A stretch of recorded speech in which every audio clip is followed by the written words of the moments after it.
લગ્ન કર્યા તારા 2-3 વર્ષ સુધીની તકલીફ નથી. ના માડી. વસ્તુ તમે સમજો.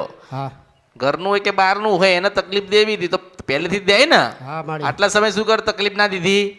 પણ હું તમને એમ કહું છું કે આ દીકરાને જન્મ થયો તો કયા દેવે આપ્યો આ દીકરાને જન્મ કે તમે પછી એના સુધી જઈ ના શક્યા. હું એમને એમ કહું છું. મેં અમારા ખોડું સમાધિવાળા દાદા કહેવાય છે એટલે અમે શેડી છોડવા ગયા હતા ને ત્યારે જ મમ્મીએ મને કીધું હતું અને મેં આ છોકરાની માનતા રાખી હતી અને મારા છોકરો ત્યારે એમની માનતાનો છે ખોડુવાળા સમાધિવાળા દાદાનો.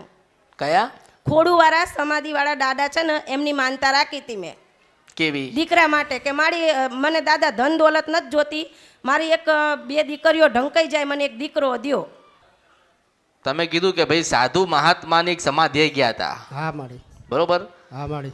સાધુ મહાત્માની સમાધિ ગયા હતા ને તમે કઈક અરજી કરી એટલે તમારા ઘરે દીકરાનો જન્મ થયો હા કે માડી. બાધા માનતા તમે રાખી. હા તમે એમ માડી. કહો છો ને તો માડી. હું તમને એમ કહું છું કે જે સાધુ મહાત્માની સમાધિ હતી ત્યાં આજુબાજુ બીજું કંઈક હતું એ જે કોઈને ખબર જ નથી, એમને નથી ખબર. એમને એમ કીધું કે અહીંયા છે અમે પૂજા તો કરી. એ નાની ડેરી જે જમીનમાં હતી, હા માડી. જે નાની ડેરી હતી જમીનમાં, હા તો એ જમીનવાળી ડેરીનું શું તને ખબર ના પડી? કઈ ખબર પડી તમને? કઈ ના માડી.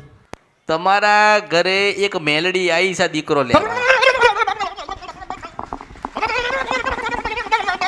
આ દીકરો લેવા આવીશ મેલડી.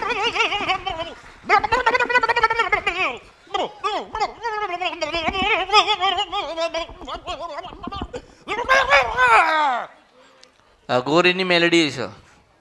કોની છે? અઘોરીની મેલડી છે એટલે બાવાજી બધાય રૂપ લે.